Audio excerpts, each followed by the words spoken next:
Дунгуяа тэр юу мэдчихэж шүү. Тийш үү. За яаж чухал суу. Зүгээр шүү дээ. Тэгэл хамаагүй чөлөөтэй. Хэмхэрсэн их суух үү те.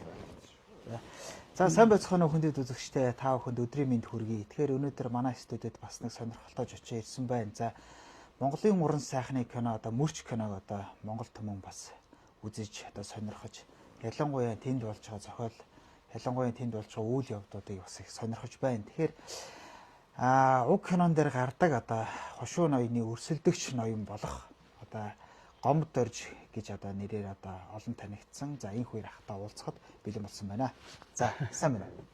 За сайн байна өдрийн минь. За өдрийн минь. За сайхан урж байна та. Сайхан. За уран бүтээл дэжгүй юу?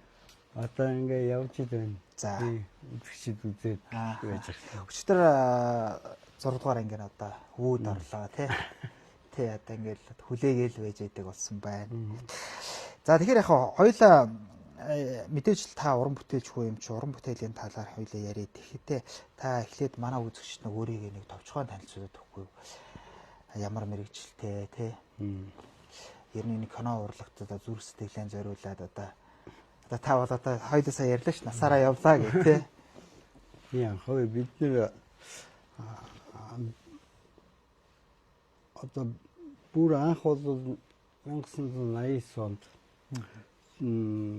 хойд зөвлөлт бодулсан хошин театрын мэрэгжлийн жүжигчнэр одоо сургуульд анх явсан урлагийн сургууль. Тэрнээс өмнө яг би төмөр замын хөвгөлтэй аав маань бас төмөр замчин байсан.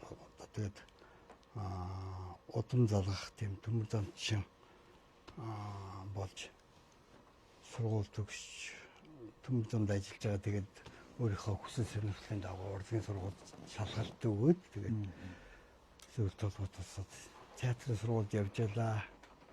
Тэгээ яг удалгүй тэгээд энэ нийгэм журамчид солигдоод ардчил соёлын болоод тэгээ нөгөө захиалгаар сууж байсан оюутнууд чинь буцаж татагдаж ирээд Монгол соёл урлагийн сургууль гэж нээгдээ тэнд мюзикийн хоолын анги гэж нээж тэнд байж байгаа. Тэгээд яг нөгөө энэ зах зээлийн ч одоо үе ихсэн нөгөө хүмүүс ч одоо ганцхан 8 нэтэрэг гэж явсан. Бид нар чинь тухайн үед бол нөгөө Оросын паспорттай оюутнууд байсан болохоор паспорт маань уух гэдэг оюутны паспорт хүчинтэй. Тэрүүгээрээ гараад тэгээд тэний тэгэл одоо ирж очиж янз бүр усаар улсуудаа сургуулаа орхиод дахиж 94 онд дахиж ихнээс нь конкурс өгөөд тэгээд 98 онд төгссөн. Манай одоо тэр сүүлийн ангид бол одоо энэ гавьяач шиг урнаа төрийн сойрхолд найруулагч Наранбаатар миний мөн одоо Асиман харин Батминж одоо хүүхдийн театрын жүжигчин Үнэс тул гэдэг ийм сайхан уран бүтээлч найз нөхдөдөө нэг анги суралц төгссөн. Тэгээд яг хөө ер нь жүжигчний хариуцлагч мэрэгчлэр ардын багш Найдингийн гавьяагийн удирдлагын төгссөн. Ийм уран бүтээл. Тэгээд одоо төгссөн цагаас эхлээд ер нь театр дуртай театрын жүжигчин ер нь бүр тэр тусмаа одоо хошуу урлагийн чиглэлээр явна гэсэн тийм бодолтой тухайн үед байсан. Тэгээд болоогүй л дээ. Тэгээд кино бол яг багасаа нэг кино үзэх сонирхолтой ер нь тэгэл урлаг уран сайхны их мөрөөдөл чинь тэгэл аваач юм чи. Тэгэл кино руу ороод тэг хамгийн анхны бүтээл минь бас их амжилттай сайхан болж 50 гэж кино хийгээд тухайн жилийнхаа урлагийн тэргүүн дээд шагнал Гоо Марлын дебютийг авсан. Тэгэл энэ бүхэн маань тэгэл ер нь эрэлт буцалгүй кино руу оруулсан.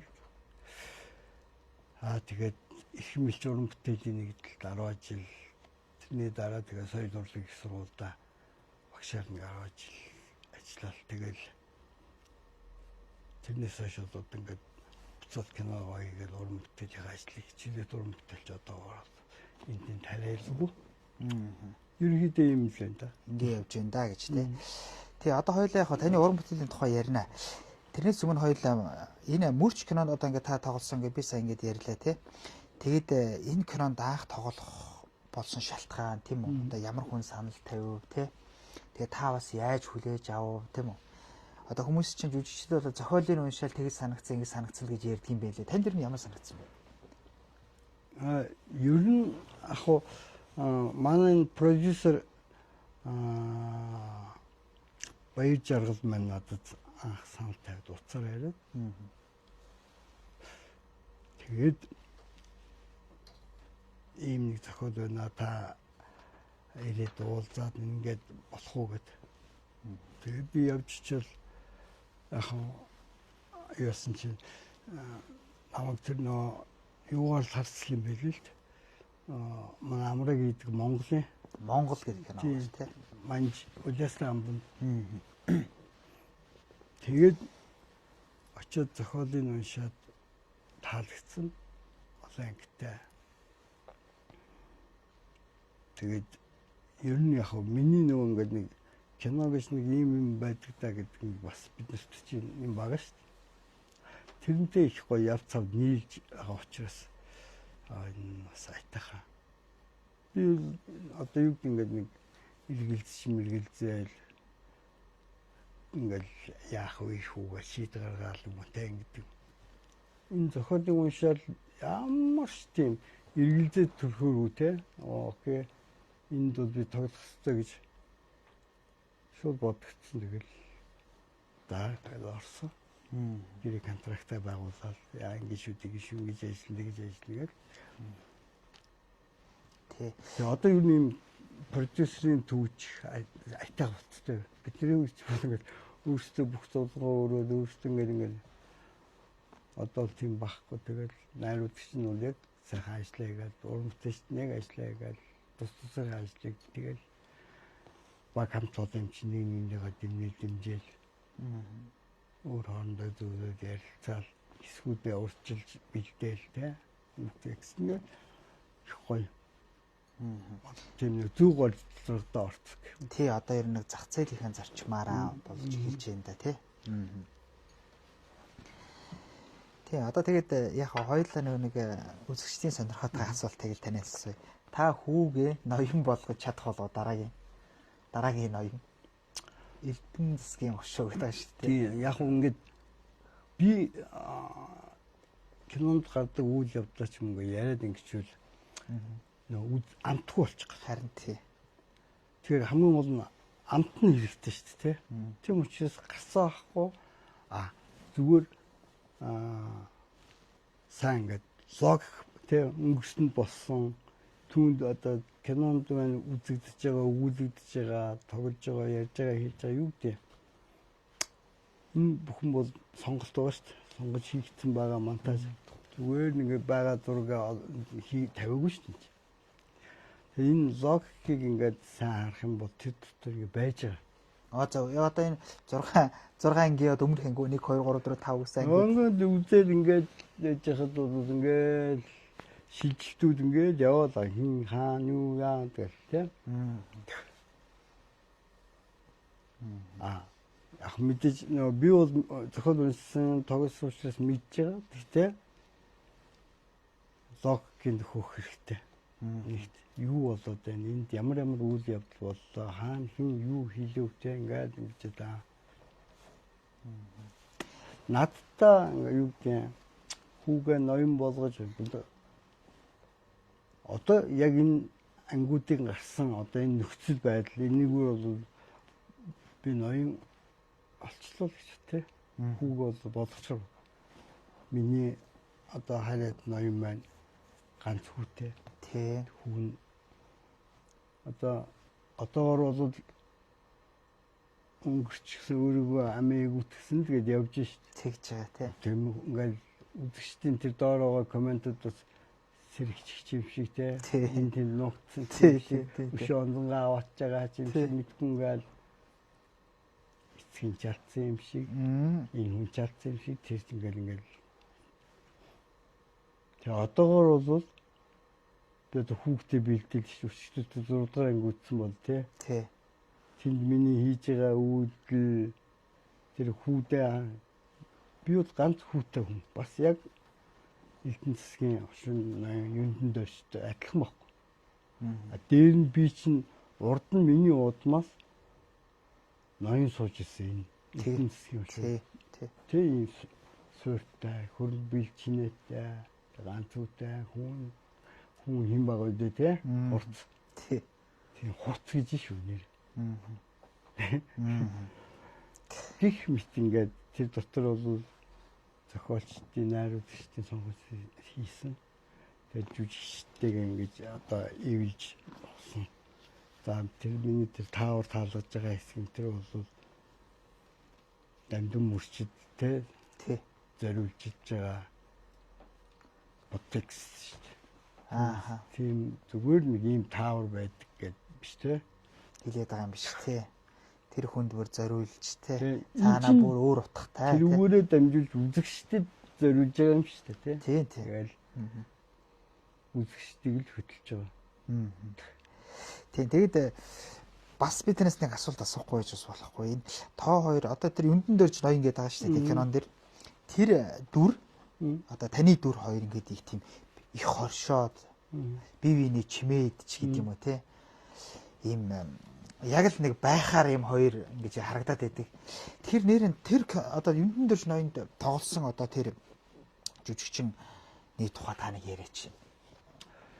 За тэгэлгүй хоо тэр чад миний бас их дотны найз юм байна шүү дээ. Бид нэр оюутан цагтаа манай бэхий чинь ихрийн Батүйл гэдэг. Тэгэд надтай одоо Оросд цуг сурж исэн одоо энэ гавьяа жүжигчин Борхуу их охин Жавзан гэж бас мэргэжлийн жүжигчин. Тэр хүний одоо ханилсан хань тийм ээ. Эрдэнэтийн хүүхд залуучуудын театрт одоо төгсч очсон цагаас эхлээд тэр байгууллагыг өдөр дараа нь мэргэжлийн жүжигчин тийм хүн ихтэй. Урд нь бол бас бүтээлүүд байгаа тоглосон. Тэгээ би чинь тэнд их сайхан Эрдэнэтийн хялгантад зураг авсан найз маань Эрдэнэтээс одоо очсон. Тэгэл нэг гэрт нэг сар гараа амьдралаа. Оюутан цагийнхаа сайхан дурсамжийг хоёулаа ярьж суудаг байлаа. Өглөө туснаа явна.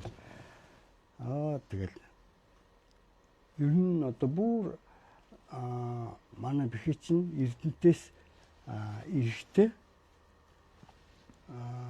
ирээд одоо нэг хэсэг миний найз одоо Гамбол гэж тухайн үедээ бас надтай тэр Оросын сургуульд шалгалт өгөөд тэгээд үлдээд дараа жил нь Свист жүжигчнэр одоо суралцж ирсэн. Тэр ангид нь бэхээ маань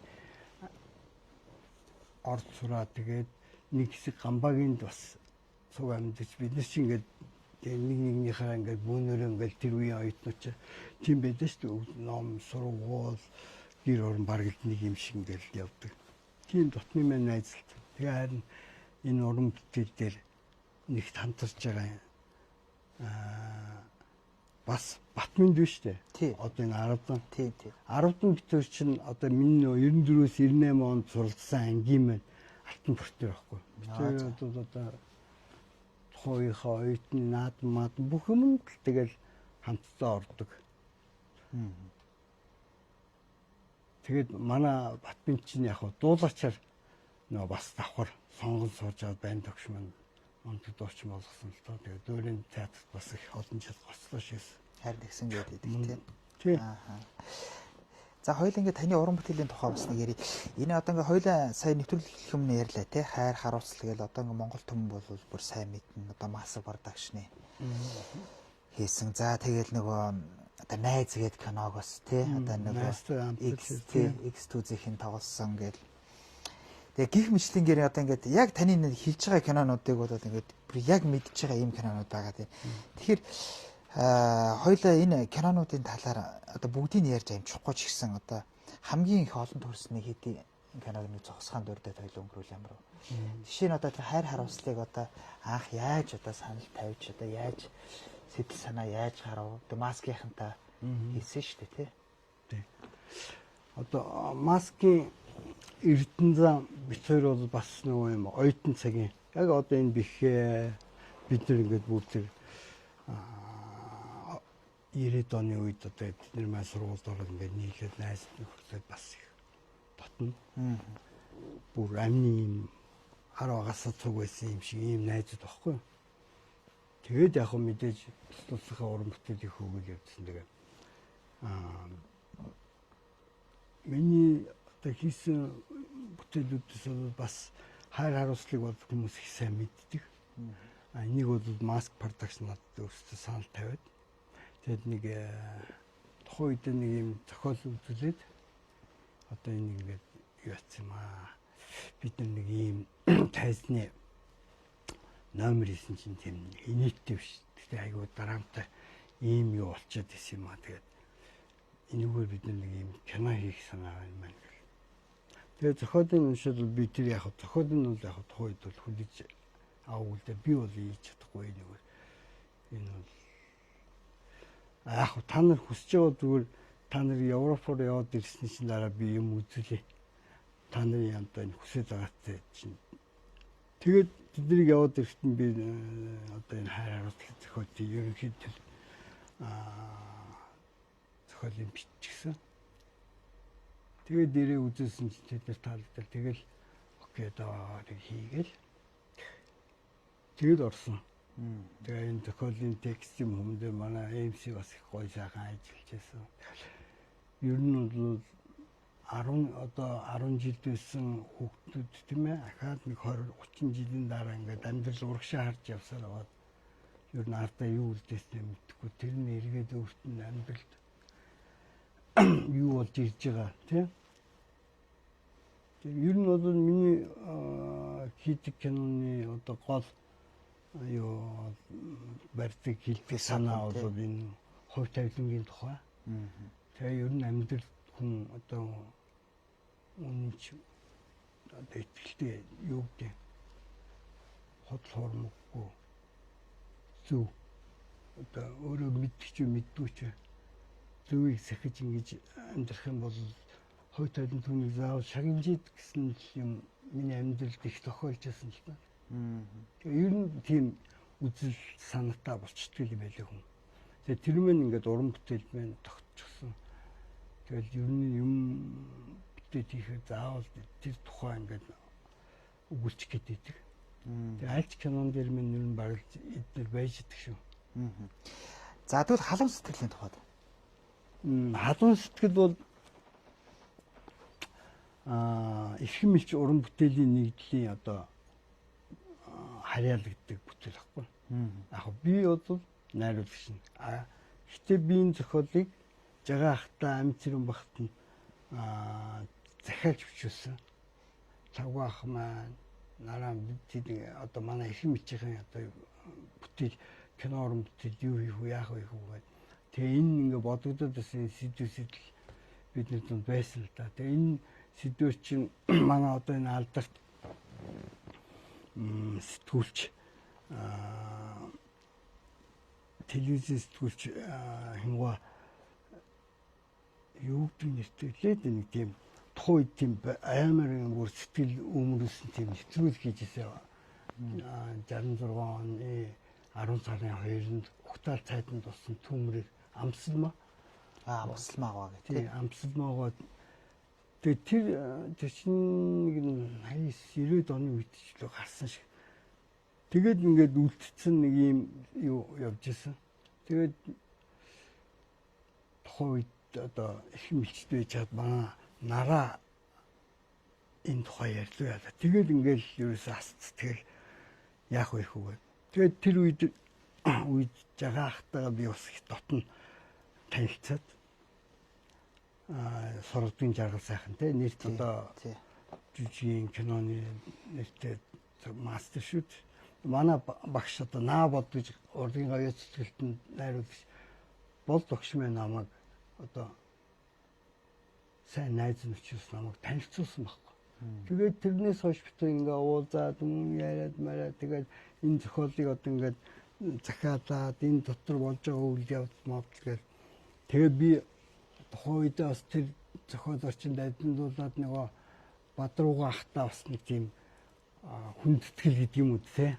Уугах бүтээлт чинь бас тийм гоё түүхүүд багхгүй уран бүтээл чинь.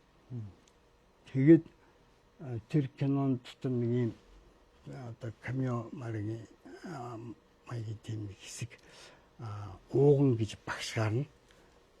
Тэгээд тэрэнд би тогтноо. Та нэг юм жижиг хэсэг хийж өгөөрэй гэж уг нь захиалсан байхгүй. Тэгсэн чинь жагаах маань бүр энэ киноны гол үйл явдлыг гол дүр болгоод ууган баяр гэдэг одоо уугаахын нэрийг миний нэртэй нийтлэлтэй ингээд ууган баяр гэдэг одоо ийм багшийн дүрээр киноны гол үйл явдлыг зангид ингээд бичсэн байхгүй. Тэгээ би өөрөө тоглох боломжгүй болоод тэгээд одоо нэг дүүгээ одоо бол олны танд болсон л Батбүш гэж найруулагч шүү дээ кино найруулагч. Энэ дүүгээ анх дуудаж одоо энэ орой тоглуулаад гих мэтлэнгийн гоё түүх үлдээсэн тий бас л уран бүтээлчин л одоо зүрх сэтгэлээс зүрх тийм л их сайхан бүтээл болсон л доо. Тэгээд жагаах маань надад энэ яг зохиолын өгтөө надад ингэж хэлжсэн. Баяраа би энэ зохиолыг ойлж бичсэн шүү.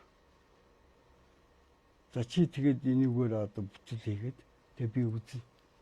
Энэс чи бит хоёрын цаашдаа ийж юм хийх үү хийхгүй гэдэг чинь тодорноо гэж хэлжсэн баг. Тэгээд яг би ингээд чи одоо 7 сарын хэдэн зүйлээд бүх бэлтгэл ажиллаа яваад маргааш өглөөнүүд ингээд багцал дээр зураг аваад явна гэд өрчин жагаах маань бурхан болчихсон. Тэр их сонио.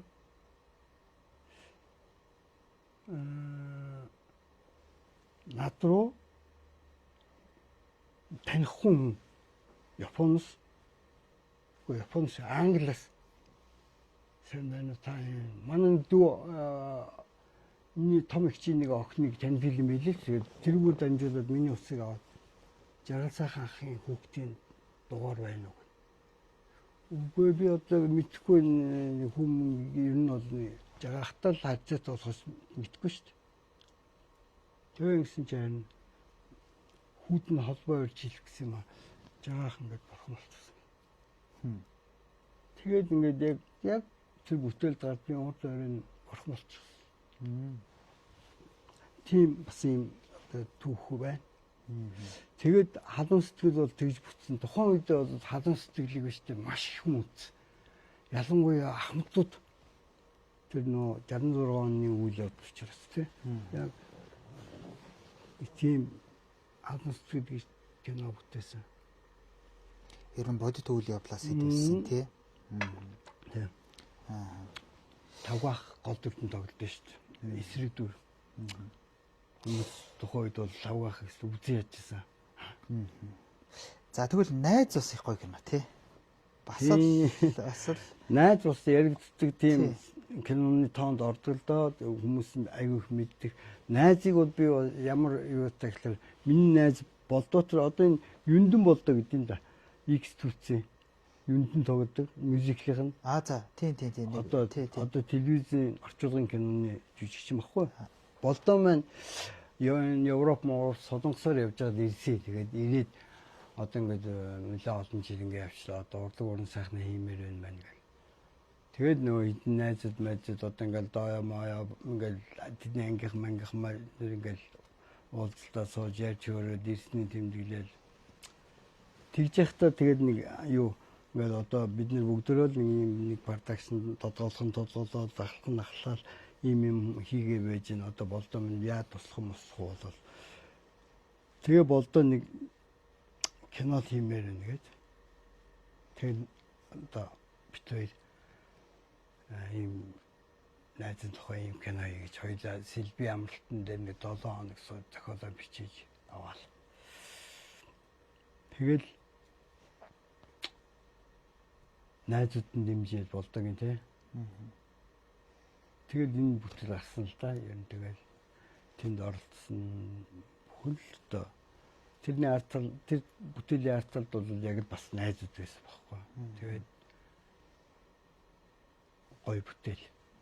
Хүмүүс их дуртай байдгийг. Тий. За одоо уучлаар яриаг хэлсэн шүү дээ. Одоо тэгээд хоёул одоо нэг арай нэг жоохон асуултаа жоохон өөрчлөлөө би бас танаас нэг хэдийн юм асуух гээд яг таныг одоо кино найруулагчийн тухайд бас асуух гээд байна. Энэ сүүлийн үед одоо энэ кино зохиолыг Холливуд зохиол гэдэг нэг өөр зохиол гараад стилээр. Одоо ингээд нэг Монгол зохиол бол одоо ийм хоцтой юм байна шүү дээ. Тэгэхэд Холливуд бол зүгээр нэг юм нэг цаас байдаг. Найруулагч нь ургуулаад явцдаг гээ тэ. Тэгэхээр энэ кино зохиол та ингээд бас одоо өөрөө биччихсэн. Ер нь тэгээд энэ кино зохиолыг хүн ер нь яаж бичвэл зүгээр байдаг вэ тий. Энэ кино зохиолыг олно гэдэг чинь өөрөө бас их нарийн төвхтэй ажил уу. Энэ талаар хоёулаа кино зохиолын талаар нэг ярил.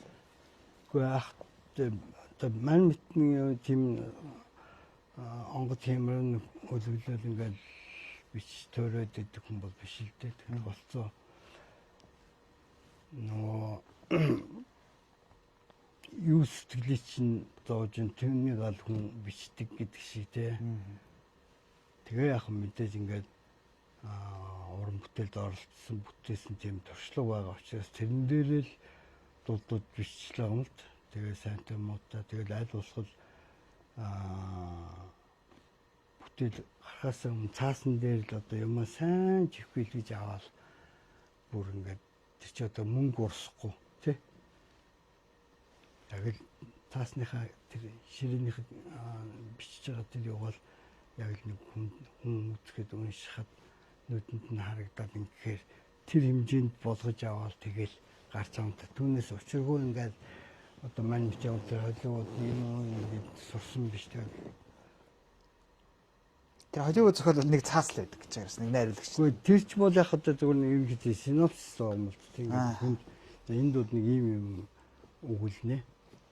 Тэрийг нь хүн ингээд сонсоод буул энэ ч бас нэг айтайх юм бэ те.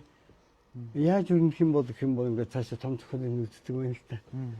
Түнс тэр уртаар нь уншиж зав зай байхгүй тэр ажлын нөхцөл байдлаас бол тэр одоо синопсис тэр хүлээж авдаг. Тэрэнд нь бол ийм хэмжээтэй тэд өгүүлбэрт багтан тийм байна, ийм байна гэдэг ингээд заагаад өгчдөг. Тэрний дагуу ингээд юмаа явуулахаар тэрийг хараа сонирхол татсан бол цаад зохиолын уншиг айл те ингээд тэгэл явд юм шиг байгаа. Ямар тэнд одоо өгч үтсэн биш. Өөр нь тэр ном одоо юм сурахын тэр бичсэн тэр янз бүрийн хүмүүсийн гаргасан ном тавих хүмүүс те. Ер нь бол зүгээр миний уншиж олж мэдсэн нэр гэдэг юм уу. Энэ одоо биднэрт бол театрт бол Станиславский гэдэг нэг өвгөн биш та одоо яг системчилсэн баггүй ингээд бүр яг дэгэнд оруулж юм шүү дээ. Жүжигчний хөдөлмөрийг тий зохиолыг яаж задлыг ингээд одоо жүжигт болох бүх процессуудыг ингээд системчилж өгсөн баггүй тэр өвгөн. Тэгээд энэ дэг сургууль энэ аргачлал энэ дээр тулгуурлаад дараа нь бол тэр биомеханикч гэдэг юм уу физикч ингээд аргачлал жүжигчдийн уран бүтээлчдийн одоо дүрийг бүтээх тэр аргачлалууд дараагаар нь тий бий болсон. Өөр тийм актив том систем гэдэг юм байхгүй шүү дээ. Дандаа тэр дэг сургуульд суурьсан тэр одоо ингэдэг штэ зураачдын чинь ингээд нэг суур техник бүр ингээд юмаа ингээд сайн эзэмсүүн дараа нь ингээд хөгцөөр одоо ингээд аюу гэдэг абстракт сэтгэлгээний зураг мөрөөр орчихсон хүнд ойлгодгүй те гэдэг шиг манайх чинь бас яг тийм дэг суурьтай баг. Тэр дэг сургууль дээр суурилж л бүх зүгээр тэр дэг сургуулийн ингээд яваад хөгжүүлээд ингээд ажиллаад тэрний шаардлагаар явхаар нэг юм бас яг жүжигчин хүний өөрөө хувийн эрүүл мэнд гэж юм бас жоохон сэтгэл зүйн яг ингээд өөрөөрөө дамжуулж амьдрна гэдэг чинь тэр дүрийн амьдралыг те тийм чинь асар олон зовдон жаргал үтсэн дөрүүд ба шүү дээ. Тэр бүхнийг өөрөөрөө дамжуулна гэдэг чинь маш их нэр маш их юу шаардж байгаа байхгүй. Тэгээд тэр эрүүл мэндэд бас жоохон юм байна гэдэг. Тэгэхээр тэгвэл ийм одоо дүрийн одоо нөхцөл байдлыг яаж одоо easy ингээд өөрөөр амжуулахгүйгээр одоо нэг үзүүлэх гэдэг байгаа одоо диджитал гэж те. Тэр аргачлалаар яах вэ гэдэг ингээд юм. Бусд нь бол аргачлал. Ийм сургуулийг л дүүргдэг байхгүй. А түүнтэй адилхан кинонд бас одоо жигжид сүрэн багшийг л би тэр хүний уранд төгссөн гэж сонсч ирсэн. Кулишов гэж.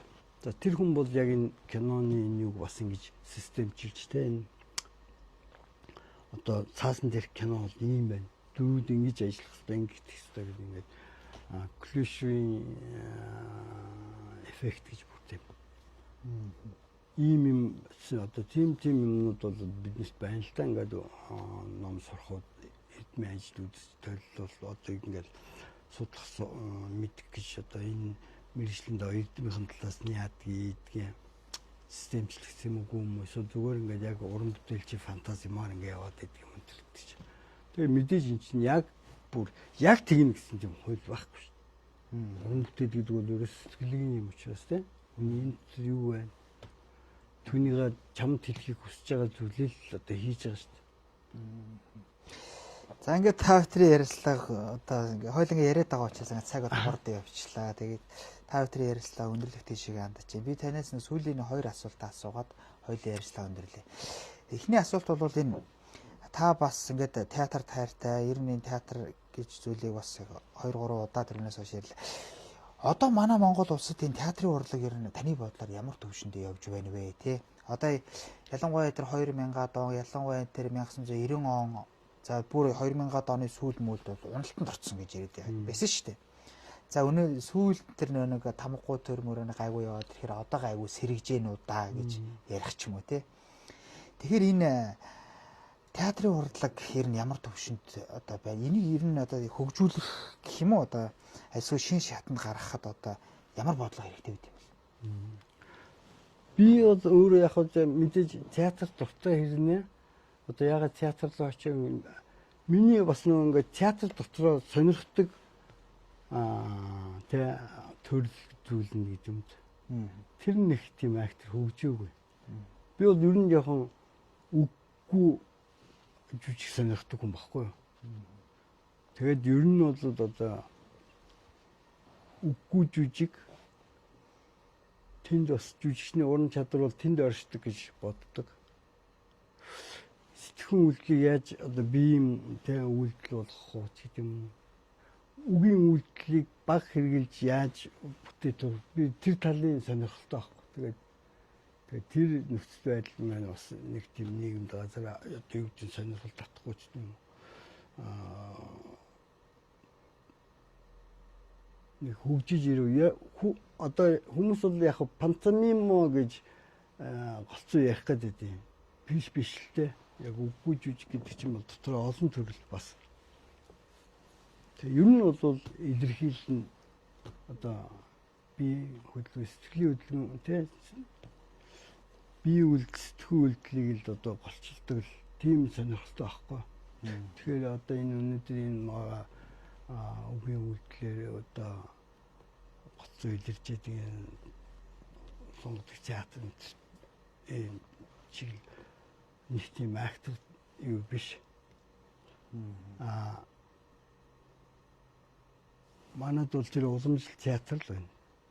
Экспериментальны театр ноён туршилтын тий тэр бас сонирхолтой. Тэр зүйлүүд бол ялангуяа ингээд сүйс дээр оюутнуудын дунд бас гоё үзэгддэг. Нэг ингээд оюутнууд бас хөрхөн гоё сэтгэдэж шүү дээ. Тэгээд нийтэд нэг тоглогдохгүй юм л. Тэгээд сүйс дээр бол тийм зүйл болдог. Тэрийг бол энэ мэргэжлийн уран бүтээлч очиж үздэг учраас мэддэггүй. Тэгээд нэг сүйсийг нэг одоо яг ингээд сүүлийн үед сонсож байгаад бол жүжигчин бэлдэж чадах байсан ч гэж. Үгүй тийм биш л дээ. Манайд бол одоо тэр суур тэр аргачлал юм одоо багш нар бас сайн л сургаж байгаа. Оюутнууд түүнийгээ төгсөж гараад харин зөвхөн зөрөхгүй эсвэл нэг том уран бүтээлчдийн театр тайзан дээр очихоор яаж имэдэг бэрэгдэг үгээ хэлж чадахгүйгаасаа болоод ер нь одоо бас жоохон адлуулж л ах шиг байна гэж би харддаг. Түүнээс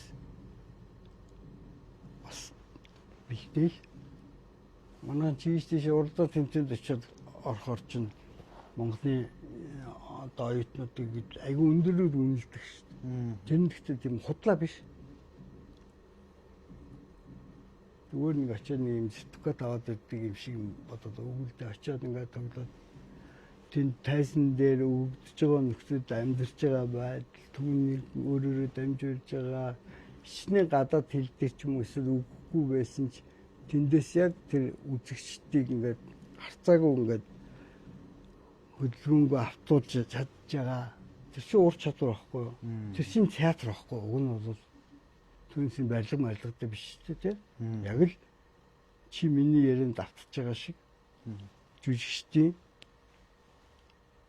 найруулагчийн хэлэх гэсэн хүссэн зүйл үзэгчд яаж баригдаж тэр хоёрын хооронд тийм контакт бий болж байна. Тэр чинь театр шүү дээ. Тэгэхээр манайд бол ягтай тэр нэг хэлбэрийнхээ хувьд нэг хөгжихгүй байгаа болохоос чадрын тул юм аваад явж байгаа. Тийм болдог. Ах мэдээж дэлхийд гарын юмарыг ялангуут олон улсын хэл дээр англи хэл дээр тоглодог могддаг шаад театрт бол тэр бол их тийм актер. Их хэл дээрээ тоглож ирсэн чинь үзэгч бол хүлээгээд ав. За тэгээд төгсгөлийн асуулт нь яг улс төрчин шинжтэй юм асуух. Би өнөө таны урлагтыг олон жил байсан болохоор энэ урлагийнхаа яаж хүлээж авдгийг ингээд бас сонирхдгийг. Одоо саяны төсөв ингээд хилцэж байхад одоо кино урлагийн зөвлөл одоо кино урлагийг хөгжүүлэх сан ман гээл өчнөө олон тэрбум төгрөг ингээд тавилаа гээл. Тэгсэн чинь ингээд найруулагч нар за шөлөө дуран бүтээлч нар зүгээр жирийн кино яаж байгаа хүмүүс тэр өө наад мөнгө шиг бидэрт олддгүй юм штэ. Одоо ингээл дээгүүрэн тэр дарга цэрнэр нь хуваагаал аваад бид нар чин киногоо бор зүхээрээ хийдэг байхгүй юу гэж. Тэгэхээр нэр үнэхээр энэ улсад одоо энэ тэгээ зарим нь бол бас ярьж байгаа. Үгүй наад мөнгө чи ямар ч хэрэггүй татвар төлөгчдийн мөнгөгээр зүгээр хий хоосон дэмий гаргахын нэмэр энэ урлагчин бол өөрөө ингээ хөгжөөд ингээ явчих. Ялангуяа кино урлаг бол ингээ явчих юм а гэд. Тэгэхээр нэрийн энэ таны бодлоор төрийн дэмжлэг энэ дэр байх ёстой юу кинон дэр? Одоо мэдээж би даас улс шүү дээ. Тэрний дэмжлэггүйгээр тий. Гэхдээ дэмжлэг нь бол яг бодлогын чанартай тэрэн дээр одоо түүнээс одоо нэг уран бүтээлчийн хүслийг биелүүлэх гэх юм уу дин миний дотор байгаа ямиг дэмжих гэдэг нэг тийм. Та ер нь усаас мөнгө авч ирсэн ер нь энэ би ч одоо орон гэрээрээ тогсоор яваад болсон. Тий, ерөнхийдөө тийм л байдаг тийм. Тэгээд яг тавьдаг ингээл найз нөхдөөсөө зээл. Бидний үе тийм л байсан. Одоо ямар сандаад энэ продюсерийн албууд гарч ирээд ингээд бас нэг юм зэгцэнд нь оруулж ийн гэж яриад байгаа. Гэхдээ одоо мань мэд шиг нөгөө одоо нэг урлагт байгаа нөгөө өөрийгөө гэхүү одоо өөртөөгөө урлагаа гэхүү те бид нар бол өөртөөгөө зүйлэл ингээл шавхал хийж байгаа өөрийнхөө дур хүслээр явж байгаа түүнийг мань яг дэмждэг найз нөхөд нэтгээ байна л да ойлгодог дотн тийм хүмүүс маань тэдний ирч хүч тэдний өөрийн хүсэл мөрөөдлөөр л явж байгаа шүү дээ. Тэгээ хиндээ ач юундаач гомдлох намайг тэгсэнгүй. Төр бол яаж бодлогоор дэмжих ёстой гэхээр төр бол өөрийнхөө үг түүхийг энэ дэлхий дээр бид нэр хэрхэн оршин тогтнож байгаа тухайга тунхаглаж байх хэрэгтэй. Түүнд зориулсан бүтээлүүд бол төр бол галцаагүй гараа өргөөл одоо чадлаараа одоо мөнх тэнгэрийн хүчинд ор гэдэг шиг үү. Тэгээ мандахаас саатан гэдэг шиг тий. Тэгжил одоо дэлхийд байр суурийг эзлэхгүй бол одоо энэ хойд урдгүй баруун зүүнгүүл бидний түүхийг тэ юу гэдэг ингээл хийгээд л штэ. Тэгээд тийм Казахстан ч одоо Чингис хаан манах их нь олгол биш та. Юу нэг тийм асуудлууд яригдчихл гэдэг өмнө худлын одоо ямар очиудсан биш. Гэхдээ хин тийм үстэй чадaltaй байртай байгаа нь ер нь дээрээс харцдаг шүү дээ. Тийм учраас яг тийм нөхцөлд их орон маань жижигч болмооргүй санагддаг байхгүй. Монгол бол дэлхийд ганц шүү дээ тийм шүү дээ. Тэгэхээр яг л түүнийгээ тэр дэлхийн Америкийн их гүрнүүд их хормоор гал тийм тэгмээргүй байхгүй. Бидний өвдөд бидний өнөөдрийг хүртэл энэ газар нутгтаа минь ингээд дагсаад үлдээсэн тэр өвдгийн түүх энийг төрнж ихгүй бол би янган хүссэн бихгүй шүү дээ. Тэрэндээ л би яваас түүнээс нэг тийм гадаад дотоодын фестивальд явуулах гэдэг биш. Зүгээр тэр Монгол хүн ийм соёлтой нүүдсийн соёл ийм монголчууд ийм түүхтэй энийг ингэж ирсэн гэдэг дээр хөрөнгөө гаргаад тэгээд тэр чаддаг залуучуудаар нь ч хинэн ч хийгээд зөвлөхийн сайн тавиад ингээд зөвлүүлээд харж шинуулаад алдан ингээд дэлхийд ирэмптэй одоо дэлхийд жагсдаг дэлхийд нэрээ одоо Монгол гэж томруулсан улс бол тэр юм хамгаалах тэр төрлийн бодлого тэндээ л юмар. За баярлалаа. Ингээд бас та манай студид сонирхолтой яриад ирсэнд баярлалаа. За таны цаашдын уран бүтээлд бас амжилт хүсье. За баярлалаа. За баярлалаа үзэгчдээ. Ингээд манай шууд ярилцлага үүгээр өндөрлөж байна. Тэгээ манай шууд ярилцлага тод мэдээ сайтын үндсэн пэйжээр болон хөгжүүлэгчтэй холбооны пэйжүүдээр давхар цацагдлаа. Баярлалаа.